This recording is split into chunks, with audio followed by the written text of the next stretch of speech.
লোকমানে হাকিম তার সন্তানদেরকে ডেকে বলেন, ইয়া বুনাইয়া লা তুশরিক বিল্লাহ, হে আমার বৎস, আমার কলিজার টুকরা সন্তান, আল্লাহর সাথে কখনো কাউকে শরীক করা যাবে না, আল্লাহর সমকক্ষ কাউকে স্থির করা যাবে না, আল্লাহর চাইতে দুনিয়ার জমিনে কেউ বড় হতে পারে না। ওয়ালাম ইয়াকুল্লাহু কুফুয়ান আহাদ, আকাশের জমিনে আল্লাহর সমকক্ষ, আল্লাহর সমতুল্য আর কেউ নাই। একটা ছেলে ডেকে বলে, আব্বা আমারে দেওয়াজ নসিহত হবে না, আমারে কিছু টাকা দেন, আমি বিজনেস করব, ব্যবসা বাণিজ্য করব। লোকমানে হাকিম ডেকে বলে, ছেলে রে, তোমার যে টাকা দেব, টাকা দেওয়ার মতো টাকা আমার কাছে নাই। ডেকে বলে, আব্বা যেভাবে হোক আমার একটু টাকা দেন, আমি একটু ব্যবসা বাণিজ্য করব। লোকমানে হাকিম এইবার ডেকে বলে, ছেলে ভালো করে শোনো, আমি আমার এক বন্ধুর কাছে টাকা পাই, সে একটা দ্বীপে বসবাস করে, সেই দ্বীপ পর্যন্ত পৌঁছাইতে গেলে তোমার বড় কষ্ট হবে, আমি বাবা হয়ে সন্তানকে এত কষ্টের পথ পাড়ি দিতে দেব না। লোকমানে হাকিমের ছেলে বড় নাছরা বান্দা ডেকে বলে, আব্বা আপনি শুধু আমাকে রাস্তার লোকেশনটা বলে দেন, যেহেতু কষ্টই হোক আমি সেখানে পৌঁছানোর জন্য প্রস্তুত আছি। লোকমানে হাকিম এইবার ডেকে বলে, তাহলে শোনো, বাড়ি থেকে যখন বের হয়ে যাইবা 2 রাকাত সালাতুল হাজতের নামাজ আদায় করবা, আর মনে রাখবা বিপদের আগে আর পরে 2 রাকাত করে সালাতুল হাজতের নামাজ আদায় করবা। এখান থেকে বের হয়ে যাওয়ার পরে বিশাল মরুভূমি রাস্তা পাড়ি দেওয়ার পরে তাকায় দেখবা, ও আমার সন্তান, তাকায় দেখবা একটা জঙ্গল দেখা যায়, ওই জঙ্গলের ভিতরে দেখবা ঝর্ণার পানি পড়তেছে, সেখান থেকে পানি পান করাবা, প্রয়োজন মোতাবেক পানি নিবা। আবার সামনের দিকে যাওয়ার পরে পিছন দিক তাকায় দেখবার জঙ্গলটা দেখা যায় না। পুরো রাস্তার বিবরণ লোকমানে হাকিম তার সন্তানকে শুনিয়ে দিল। এইবার লোকমানে হাকিমের সন্তান রওনা করলেন। বাবা বলেছিল চলতি পথে দেখবে বিশাল একটা গাছ, ওই গাছের ছায়া আশ্রয় নিবা না, নিলেই তোমার বিপদ হবে। লোকমানে হাকিমের সন্তান টেনশনে পড়ে গেলেন, বাবা বলেছে আশ্রয় নিলে বিপদ হবে। গাছের গোড়ায় বসে আছে একটা মুরব্বি, ডেকে বলে, ও সন্তান এই দিকে আসো। ডেকে বলে, না বাবা বলেছে আশ্রয় নিলে বিপদ হবে। মুরব্বি ডেকে বলে, তোমার বাবা কি বলে নাই চলতি পথে যদি একটা মুরব্বির সাথে দেখা হয়, মুরব্বি যা বলবে তুমি তাই শোনবা? তখন বলে, হ্যাঁ বলেছে। তখন লোকমানে হাকিমের ছেলেকে ডেকে বলে, বাবা ভয় নাই তোমার, তুমি আমার কাছে আসো। লোকমানে হাকিমের সন্তান ওই বিশাল গাছের ছায়ায় আশ্রয় নিলেন। নেওয়া মাত্রই ক্লান্ত শরীর মুহূর্তের মধ্যে ঘুম চলে আসলো। একটা বিষাক্ত সাপ এসে লোকমানে হাকিমের সন্তানটাকে সবল মারলো। আমার ভাইয়েরা, সবল মারার সঙ্গে সঙ্গে লোকমানে হাকিমের সন্তান ঘুমের মধ্যে সে তো কিছুই টের পাইতেছে না। মুরব্বি তাকায় দেখে সত্যি তো ছেলেটার বড় বিপদ হয়ে গেল। এইবার সাপটাকে ধরলেন, লোকমানে হাকিমের ছেলেটাকে বিপদ মুক্ত করলেন। এইবার বাজান গো আমার, ওই সাপটাকে ধরে ধারালো অস্ত্র দিয়ে 2 টুকরো করে পিছনের অংশ ফেলায়া দিয়া মাথার অংশটা লোকমানে হাকিমের সন্তানের ব্যাগের ভিতরে রেখে দিলেন। এইবার যখন ঘুম থেকে জাগ্রত হয়েছে ডেকে বলে, বাবা সত্যি তোমার বিপদ হয়েছিল, বিষাক্ত সাপ তোমাকে সবল মেরেছিল, আমি তোমাকে বিষ মুক্ত করে দিয়েছি। বলেন আল্লাহু আকবার। এইবার লোকমানে হাকিমের সন্তান 2 রাকাত সালাতুল হাজতের নামাজ আদায় করলেন। আর মুরব্বিকে ডেকে বলে, ওই জনবসতি এলাকায় যেতে হবে, সেখানে যায় তাদের কাছ থেকে দ্বীপের রাস্তাটার সন্ধান আমাকে নিতে হবে। মুরব্বি ডেকে বলে, বাবা আমি যদি তোমার সফর সঙ্গী হই তোমার কি কোনো আপত্তি আছে? বলে, না আমার কোনো আপত্তি নাই। এইবার মুরব্বিকে সঙ্গে নিয়ে ওই জনবসতি এলাকায় যখন যায় লোকমানে হাকিমের পরিচয় দিয়েছেন, বাবার পরিচয় পাওয়ার সঙ্গে সঙ্গে সবাই লোকমানে হাকিমের সন্তানটাকে মোহাব্বত করতে লাগলেন, ভালোবাসা দেখাইতে লাগলেন, আদর করতে লাগলেন, ঘরে জায়গা দিতে লাগলেন। বলেন তো বাংলাদেশের সবচাইতে বড় বক্তা, সবচাইতে বড় আলেম, তার সন্তান যদি ধনবাড়ি টাঙ্গাইলে সে বলে আমি বাংলাদেশের অমুক বড় বক্তার ছেলে, আপনারা কি একটু ভালোবাসা দেবেন না? কথা বলেন না কেন? কোরআনের পাকে আল্লামা সাইদি হুজুরকে আমরা হারিয়েছি, তার কোনো সন্তান যদি আপনাদের এলাকায় আসে অবশ্যই তাকে মোহাব্বত করবেন, ভালোবাসা দেখাবেন বাবার কারণে। আল্লামা মামুনুল হকের সন্তান আসলে মোহাব্বত করবেন, আহমদ শফি হুজুরের সন্তান আসলে মোহাব্বত করবেন, ডক্টর মিজানুর রহমান আজারির সন্তান আসলে মোহাব্বত করবেন। কথা বলেন। মুফতি আরিফ বিন হাবিবের সন্তান আসলে মোহাব্বত করবেন, সরমনায়ের পীর সাহেবের ছেলে আসলে আপনারা মোহাব্বত করবেন। কথা বলেন ঠিক কিনা? আমি গোলাম রব্বানির ছেলেও যদি আসে একটু কি মোহাব্বত করবেন না? কথা কয় না কেন? তার মানে বাবার মোহাব্বতে ছেলেকে অনেকেই মোহাব্বত করে, কথা বলেন ঠিক কিনা? লোকমানে হাকিমের কারণে সবাই মোহাব্বত করতে লাগলেন, ভালোবাসা দেখাইতে লাগলেন, বাড়ি ঘরে জায়গা দিলেন, খাবার কে কে আদর করবে হুঁশ খুঁজে পাচ্ছেন। আল্লাহু আকবার বলেন। এইবার ওই এলাকা একটা সুন্দরী মেয়ে ছিল, সেই সুন্দরী, সেই সময়ের বিশ্ব সুন্দরী বললে হবে না, মানে বিশ্ব সুন্দরী বললেও ভুল হবে না। লোকমানে হাকিমের সন্তানকে সবাই বলতেছে, বাবা তুমি বিয়ে করছো? বলেন আমি বিয়ে করি নাই। বলতেছে এলাকা একটা সুন্দরী মেয়ে আছে, বিয়ে করো আর না করো পাত্রীটা একবার দেখো। বাবা বলেছে খবরদার, ওই এলাকায় যাওয়ার পর একটা সুন্দরী মেয়ে আছে, বিয়ে করা যাবে না, করলে বিপদ হবে। বাবা আগেই বলে দিছে, কিন্তু সবাই যখন জোরাজুরি করতেছে তো পাত্রীটা একবার দেখো, বিয়ে করা লাগবে না। তো সকলের অনুরোধে লোকমানে হাকিমের সন্তানের পাত্রী দেখার ব্যবস্থা করা হলো।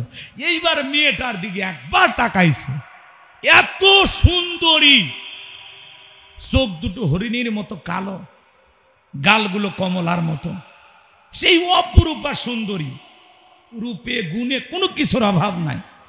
কথা কন নাকি? বিয়ে করলে কি আপনি সুন্দরী বউ দেখে বিয়ে করবেন না? কথা কন নাকি আপনারা?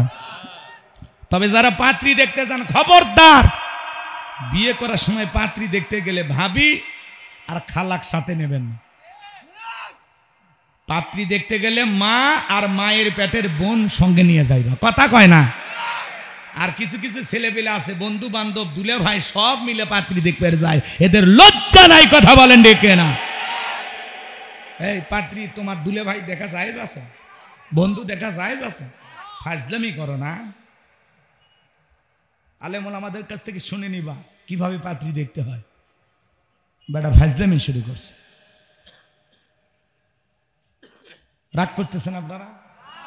মাঝে মাঝে অনেক বাপও এলে বলছেন, এ বেশি বলছিস, তো দুলে ভাই যাওয়া লাগবি, তো দুলে ভাই না গেলে হবে, তুই 2 দিনের ছেলে, তুই পাত্রী কি বুঝিস? আর বাপ আগে বেশি খারাপ। মাঝে মাঝে বলে ছেলে রাগ করে, কেন আমি বিয়ে করবো, তুই করবো না মানে তোর বাপ করবি, যাও আপনি আর একটা করেন। রাগ করতেছেন আপনারা? শোনেন, বোন চাইবে আমার ভাইয়ের যেন একটা সুন্দরী ভাবি হয়, কথা কন। মা চাইবে যে আমার ছেলের যেন চাঁদের মতো একটা ফুটফুটে সুন্দর রাজকুমারী একটা বউ হয়, কথা কন। আর আপনার খালা চাইবে পাত্রী তো আমার ঘরে আছে, যতই সুন্দর হোক বোনকে বলে দিব না, এটা চলবে না। কারণ খালারও 2-1টা মেয়ে থাকতে পারে, ওইটা আপনার কপালে গোছায় দিবে। মেয়ে যতই সুন্দর হোক বলবে নাক বেকা, কথা কন ঠিক কিনা? মেয়ে হাসলে ঠোঁট বেকা হয়, এটা না এটা ভুল ধরবে, কথা কন ঠিক কিনা? আর ভাবি গেলে ভাবি চিন্তা করবি ওই বাড়িতে ভাবির চাইতে বেশি সুন্দরী মেয়ে যেন প্রবেশ না করে, গেলে তো ভাবির মর্যাদা কমে যাবে। কথা ক্লিয়ার বুঝছেন তো নাকি? মাজান গো, আমার মন খারাপ করবেন না। এইবার লোকমানে হাকিমের সন্তান মেয়েটাকে দেখার পরে মনে মনে ভাবতেছে, বউ যদি বানানো লাগে এই মেয়েটাকেই বানাবো, এত সুন্দরী মেয়ে ঘরে থাকলে জীবনে আর কি চাই? কথা কি বোঝেন নাই? লোকমানে হাকিমের সন্তানের পছন্দ হয়ে গেল, এক বাক্যে বলে দিলেন, হ্যাঁ আমি মেয়েকে বিবাহ করতে রাজি আছি। এইবার দেখে বলতেছে, বাবা তুমি যেহেতু লোকমানে হাকিমের সন্তান, তোমার কাছে কোনো কিছু গোপন রাখা যাবে না। বিয়ে করার আগে একটা বিষয় তোমাকে বলতে হবে, এই মেয়ের একটা গোপন সমস্যা আছে। কি সমস্যা? কথা কন না কেন? আপনাদের এলাকায় দেখবেন যদি পাত্রী দেখতে আসে, আশেপাশে বাড়িতে যা যদি একটু খবর নেয় মেয়েটা কেমন, কয় 7 দিন আগে ভেগে গেছিল, কথা কয় না কেন? এরকম মানে বিয়েতে যে ভাঞ্জি দেয়, আমাদের গাইবান্ধায় বলে ভাঞ্জি দেয়, আপনারা কি বলেন? এখানে তাই বলে না? বাজান গোমা রাগ করবেন না, এরকম কিছু লোক থাকে, ওই মেয়ে কি করেছে আশেপাশে 2-4 জায়গায় জিজ্ঞাসা করলে কিন্তু তথ্য পাওয়া যায়। 10টা বললে 2-1টা সত্য হতে পারে, 8টাই মিথ্যা হতে পারে। কথা কি বুঝতে পারতেছেন? সবচেয়ে সত্য এমনটা নয়। আমার ভাইরা লোকমানে হাকিমের সন্তানকে ডেকে বলে, বাবা বিয়ে যেহেতু করতে চাও তাহলে শুনে নাও, এই মেয়েটার গোপন একটা সমস্যা। এই মেয়ের এর আগে 1 নয় 2 নয় 10টা ছেলের সাথে বিয়ে হয়েছিল, একটা ছেলেও বাসর ঘর থেকে জীবিত বের হয় নাই। প্রত্যেকটা স্বামী বাসর ঘরে মারা গেছে, তুমি হলা 11 নাম্বার স্বামী। এখন বলো বিয়ে করতে রাজি? লোকমানে হাকিমের সন্তান বলে, আমি তাও বিয়ে করবো। মারহাবা কোন? এইবার লোকমানে হাকিমের সন্তান বিয়ে করতে চাই, মেয়েটার স্বামীগুলো কেন মারা গেল, আর লোকমানে হাকিমের সন্তান বিয়ে করলে ঘটনাটা কেমন হয় আপনারা কি একটু শুনবেন। আলোচনা কি সামনের দিকে নিয়ে যাব? কারা কারা শুনতে রাজি দুই হাত তুলে দেখান। লিল্লাহি তাকবীর। লোকমানে হাকিম তার সন্তানকে দেখে বলেন, ইয়া বুনাইয়া লা তুশরিক বিল্লাহ, হে আমার বৎস, আমার কলিজার টুকরা সন্তান, আল্লাহর সাথে কখনো কাউকে শরীক করা যাবে না। ইন্না শিরিকা লাযুলমুন আযীম, শিরিক হলো সবচাইতে বড় জুলুম, সবচাইতে বড় অপরাধ, সব পাপের বড় পাপ নাম হলো শিরিক। বড় শিরিকগুলোকে শিরিকে আকবর বলা হয়, ছোট শিরিকগুলোকে শিরিকে আসগর বলা হয়। শিরিক মোট 42 প্রকার, আবার এগুলোকে ভেঙে 72 প্রকার, এরপরে আরো বেশি হয়। অত কথা বলার সুযোগ আমার ভাইরা। লোকমানে হাকিম তার কলিজার টুকরা সন্তানকে জানিয়ে দিলেন, ইয়া বুনাইয়া লা তুশরিক বিল্লাহ, হে আমার বৎস, মানে কলিজার টুকরা সন্তান, আল্লাহর সাথে কখনো কাউকে শরীক করবা না। ইন্না শিরিকা লাযুলমুন আযীম, শিরিক হলো সবচাইতে বড় জুলুম, সবচাইতে বড় অপরাধ, সব পাপের বড় পাপ, বিদায় তোমরা শিরিক করবা না। সন্তানদেরকে যখন সুন্দর করে আল্লাহর সাথে পরিচয় করা দিচ্ছেন, আমার আল্লাহ তাআলা এত খুশি হয়ে গেলেন। এইবার আমার আল্লাহ রাব্বুল আলামিন আয়াতে কারিমার ভিতরে পরবর্তী সময় আমার আল্লাহ পাক জানিয়ে দিলেন, লোকমান, তুমি তোমার সন্তানকে আমার সাথে পরিচয় করা দিলা, আমি আল্লাহ খুশি হয়ে গেলাম। এইবার তোমার সন্তানদের সাথে তোমাদের পরিচয় করায় দেই। আমার আল্লাহ রাব্বুল আলামিন বলেন, ওয়াসাইনাল ইনসানা বিওয়ালিদাইহি হামালাতুহু উম্মুহু ওয়াহানান আলা ওয়াহানিউ ওয়া ফিসালুহু ফি আমাইনি আনিশকুরলি ওয়ালিওয়ালিদাইক ইলাইয়াল মাসির। আল্লাহ রাব্বুল আলামিন বলেন, আমি তো মানুষকে নির্দেশ দিয়েছি তারা যেন মাতা পিতার সাথে সদাচরণ করে, উত্তম ব্যবহার করে, ভালো ব্যবহার করে। কারণ হলো তার মা কষ্টের পর কষ্ট সহ্য করে সন্তানটাকে গর্ভধারণ করেছে, 2-2.5 বছর বুকের দুধ পান করাছে। সুতরাং মাতা পিতার প্রতি কৃতজ্ঞ হও, আমি আল্লাহ তাআলার কৃতজ্ঞতা আদায় করো। তোমরা সবাই তো বেলা শেষে আমি আল্লাহর দিকে প্রত্যাবর্তন করবা। তাহলে বলেন তো বাজান, পিতা মাতার সাথে ভালো ব্যবহার করা লাগবে, এই হুকুম কার? আমাদেরকে ডেকে বলতেছেন, ইয়া বুনাইয়া ইন্নাহা ইন তাকু মিসকালা হাববাতিন মিন খারদালিন ফাতাকুন ফি সাখরাতিন আও ফিস সামাওয়াতি আও ফিল আরদি ইয়াতি বিহাল্লাহ ইন্নাল্লাহা লাতীফুন খাবীর। লোকমানে হাকিম ডেকে বলে, ছেলে আমার, তুমি যদি সরিষার দানার পরিমাণও ভালো কিছু করো, ওইটাও আল্লাহ তাআলা আমল নামায় লিপিবদ্ধ করবে। তুমি যদি শিলা গর্ভে করো, মাটিতে করো, জঙ্গলে করো, যেখানে যা কিছু করো না কেন, গোপনে প্রকাশ্যে যা কিছু করো, সব কিছুর খবর আল্লাহ তাআলা জানে। তুমি যদি সরিষার দানার পরিমাণও নেক আমল করো, ওইটাও আল্লাহ তাআলা তোমার আমল নামায় লিখে রাখবেন, তোমার জন্য আমল নামায় হাজিরি করবেন। আবার যদি তুমি ভালো খারাপ কিছু করো, ওইটাও তোমার আমল নামায় আল্লাহ তাআলা লিপিবদ্ধ করে রাখবেন। আল্লাহ হলেন সূক্ষ্মদর্শী, সব বিষয়ের খবর কার কাছে? গোপন প্রকাশের খবর কার কাছে? হে যুবক, তুমি মনে করো না জঙ্গলে প্রেম করার জন্য মঙ্গল, জঙ্গলে কেউ না দেখলে একজন দেখেন, তিনি কে? কথা কর নাকি আপনারা? রাগ করতেছেন আমার কথায় বলছি।